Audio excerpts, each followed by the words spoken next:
let's talk about this again, I suppose. The issues with the team, the issues with the manager. Let's not do the board and the structure because we've discussed it a million times. Let's just look at the manager and the team on the pitch. Now, if we look at the team on the pitch, that was the most uninspiring first half an hour, even before the red card, first half I've seen from a team. Like, if that was a Southampton that had put in that performance, people would be saying these are not ready for this league. They shouldn't have been promoted. Get them down, right? Mm-hmm. I thought I'd seen the worst from Manchester United, honestly. Like, the 7-0 against Liverpool, or losing to Brentford at home, or Palace at home, or I don't need to take United fans through all of them. I happily would, but I don't have to. But somehow they produce worse. Like, Adam, what happened? What was the approach? What happened? I don't know what the approach, what the kind of game tactical thoughts were for this particular game. But it does feel like it's a broken record when we're talking about Erik Ten Hag. The same things come out, the same themes happen. It just feels like it's individual performances. There is no structure behind it. There's no kind of togetherness in terms of the approach of play. Manuel Ugarte has been brought in to shore up that midfield. If anything, he kind of blended in with the rest of the squad. It was shockingly bad. And, I'm not even a Man United fan, so I'm not vested in terms of their club. But it's just frustrating to even talk about it because it's things that everyone, regardless of your kind of knowledge of football, you can point out how bad this Man United side is. And this is the problem, I suppose, is Man United, when they hired Ten Hag, were brought under this kind of illusion that he was going to bring a philosophy, a style of football that was going to help with the identity crisis that Man United were having at that very point.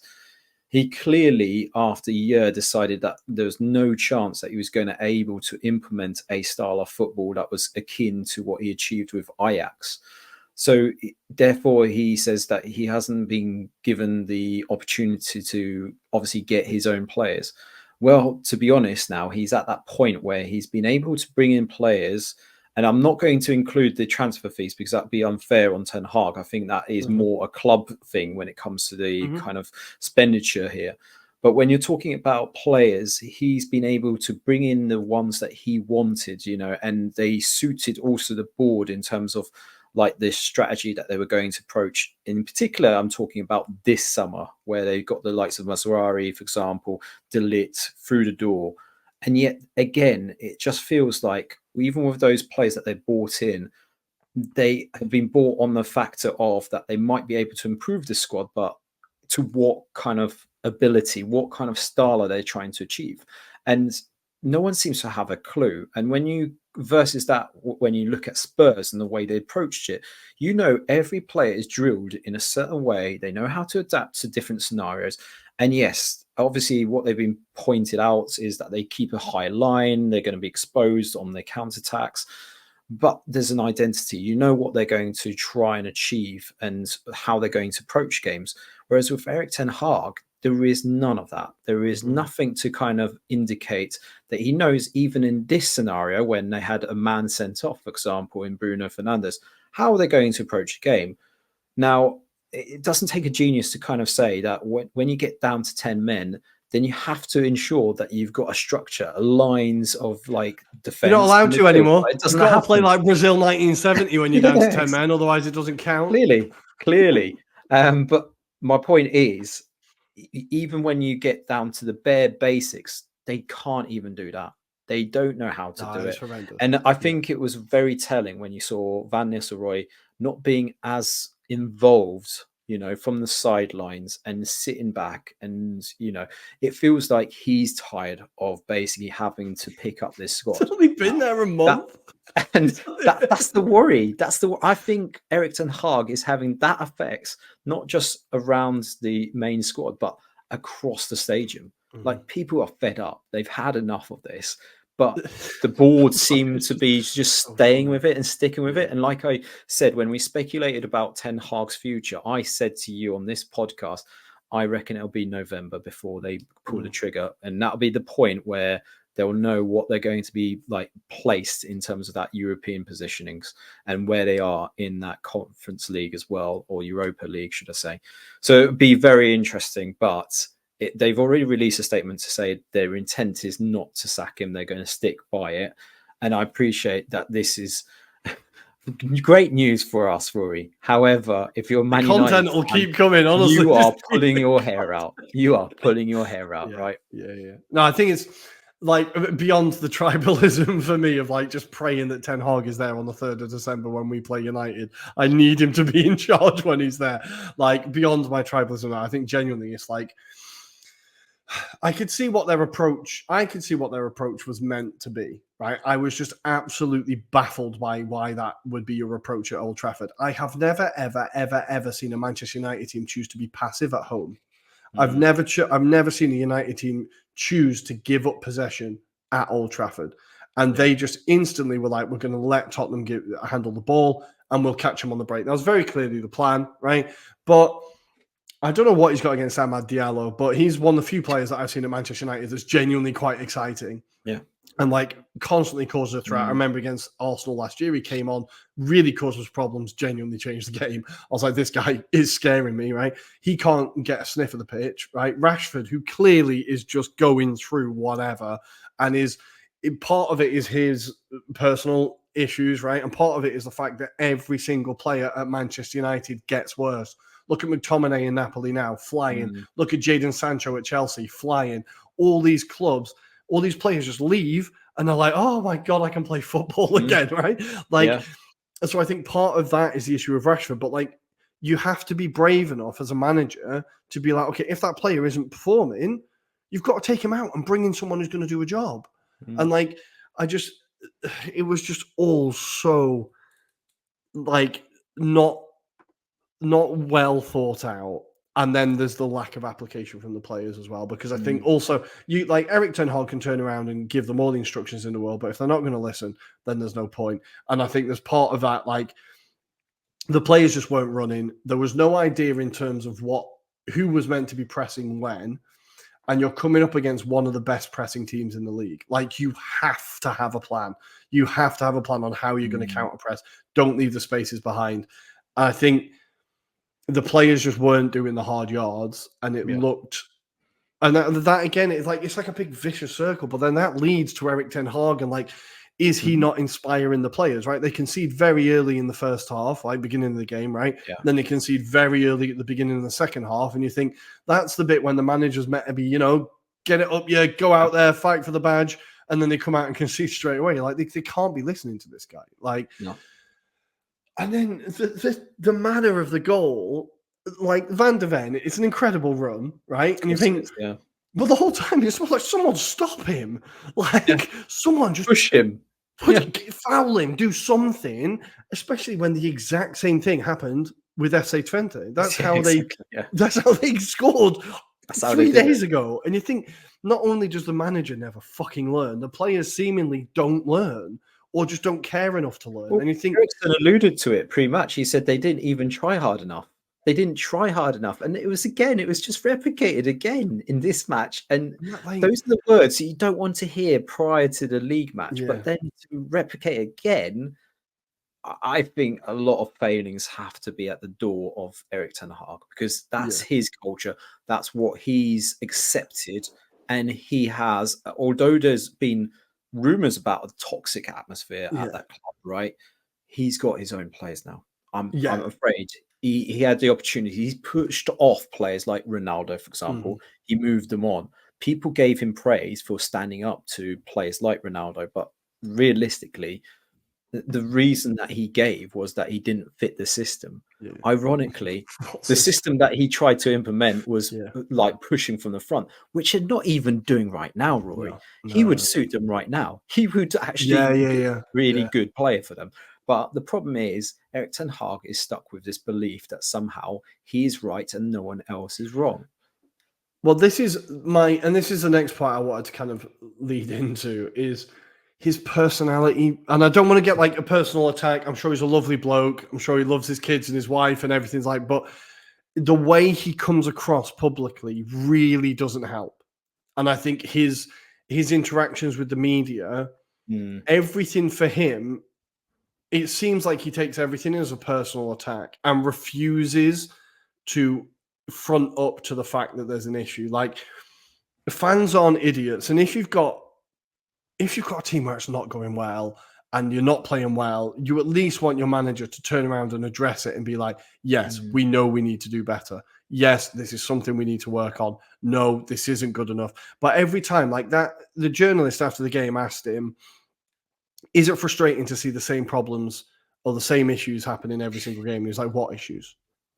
He's like, well, do I have to point it out to you again? Like, everyone, the frigging wall behind you knows what the frigging issues are. Like, giving up possession all the time, being far too easy to play against, like giving up so many big chances, all of these things that have been happening for the past 3 years that you've been in charge now. And I think the fact he takes it as like he seems to take it as a personal attack. I think it just comes across really badly. And I think, imagine if he's like that with the players. Yeah. And he's like, you can't question me, or not willing to at least listen. Of course, the players are just going to switch off and be like, look, mate, I'm going to be here longer than you.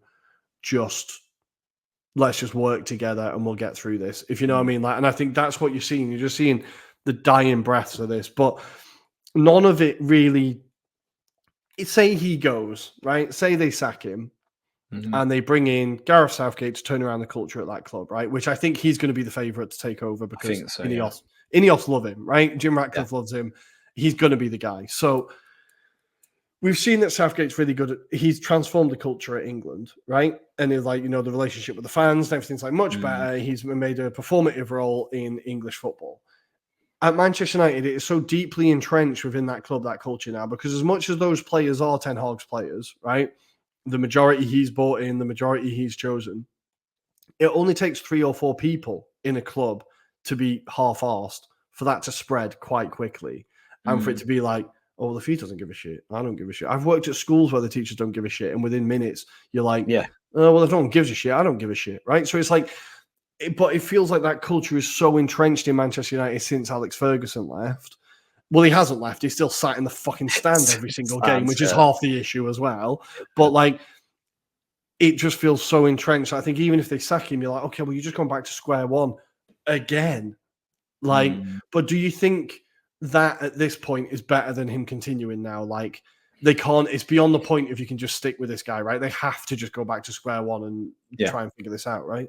I think they need a clean break. Both parties need a clean slate from this situation right now. Because I don't think this does Erik Ten Hag any, wealth of good, him sticking at it and trying to be pragmatic and maybe hiding maybe some of the truths that haven't been displayed, perhaps, if we think about it in that objective kind of sense. But also from a Man United perspective, how do you inspire that next generation of players that they are going to play under this kind of leadership, this style of football, this culture? This is not inspiring. I think even for a fan base, they are sick and tired of having to go through the same motions again and again and again. And everyone will point out that Erik Ten Hag has won stuff, but you cannot say seriously that he deserved to win the cup last season. They were fortuitous in terms the final was a good performance. The final was a very good performance, but they never should have got past Coventry. They never should have got past Coventry. No. And they should have even got to that stage either, because there was various games in that build-up where they were very fortuitous to even get to that point. And that's the thing that I'm trying to say, is that it doesn't instill confidence. Even if you have won those like games, they are one-off games when he does reach those kind of finals or semi-final stages, and they seem to be just lucky on the occasion rather than maybe outplaying their opponents. Now, the only kind of credit I'll give is that Man City didn't really turn up, and they did. That was the main difference, and that's why they won the FA Cup.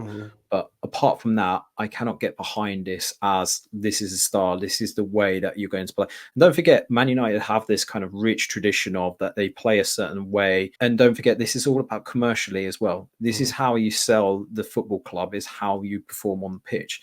If they're not winning stuff, then they don't have that share globally as well. So this is the thing. This is something that's bankrolled in terms of the Glazers' ownership. They need to ensure that that continues to be commercial. but they're not doing it. Unfortunately, they're not attracting those players that they used to. They can't attract them, and they need to start with a clean slate, as far as I'm concerned. Whether that be a previous legend or whether that be a Gareth Southgate to instill some confidence. The concern for me, if I was a United fan, would be that, like, and I think I've talked about it in a previous pod, is that people assume that just because Ineos are a new ownership is going to be better. Nothing they've done so far has been better. From what I've seen, he's told a load of people they can't work from home. He's cut lunch. He's cut the lunch budget. They've recruited players equally as badly as they were ever doing. They've backed a manager that they weren't convinced by. They've offered him a three-year contract extension, right? They've extended his contract. They've then publicly searched for a new manager while he's in the post and made it quite clear that they're not fucking happy with him. Then started the season with him and now are having to back him. Like, if the Glazers had done that sequence of events, United fans would be going absolutely mental. Right. I think this new ownership, I don't see anything that is particularly encouraging in terms of turning this around. Like, I know there's a lot of upheaval in the boardroom and up top, etc. As Gary Neville kept saying, that takes a long time. It takes a long time. Yeah. But if you're just going to continue on the same path that the previous owners were doing, because the recruitment is still crap. I could have told you De Ligt has been crap for the past 5 years. Everybody could have told you that. Why do you think Juve and Bayern weren't upset when he left? Like, Juve fans couldn't wait for him to sod off. And Bayern fans were like waving him out of the door. Ugarte, PSG don't let go players that they don't want to. Like, and the whole time, it's so funny because, like, the confidence of that signing was like, he's, the new Kante and all that. And it's like, he can tackle, but he can't pass 5 yards. And you're like, the recruitment is still dog shit. And you think this new ownership was meant to be a whole new breath of fresh air. And I think it's personally very funny that the only two players from Ajax, Ten Hag didn't buy a Gravenberch and Timber, who are the two that do really well in the Premier League. But, like, the recruitment has just been an absolute shambles. And I was looking at that team, and I think I saw a thing today with the Gary Lineker podcast, and I only listened to it in bits because I think actually it's a pretty terrible podcast. But they were talking about which players from United get into another top six side. And Gary Lineker and Mika Richards were like, Martinez, he gets into a team. No, he doesn't. Højlund gets into a top six team. I don't think so. Bruno Fernandes, maybe, if he's not having a tantrum. But all of the players were like on their day. It was like Rashford on his day gets into a top six team. Fernandes on his day gets into a top six team. And, like, thankfully, Alan Shearer turned around and was like, I think you're being very polite. Like, I think you're being really generous. Like, I looked at that squad and I was like, it's just a crap team. I can't see Mason Mount coming on and all he does is kick people for 45 minutes and should have been sent off, I think. He had two bookable offences, definitely. All that team, I was just like, these are crap. Like, how have they got to this point? And it's just so much money spent. And people think money spent equals quality. And looking at that, I can tell you it's just fucking not. And it's just, they're so far away from it. They're so far away from it. And it's going to be like in 10 years before they get back to where they need to be, because it's such a toxic situation there. And that performance was just hilarious, personally.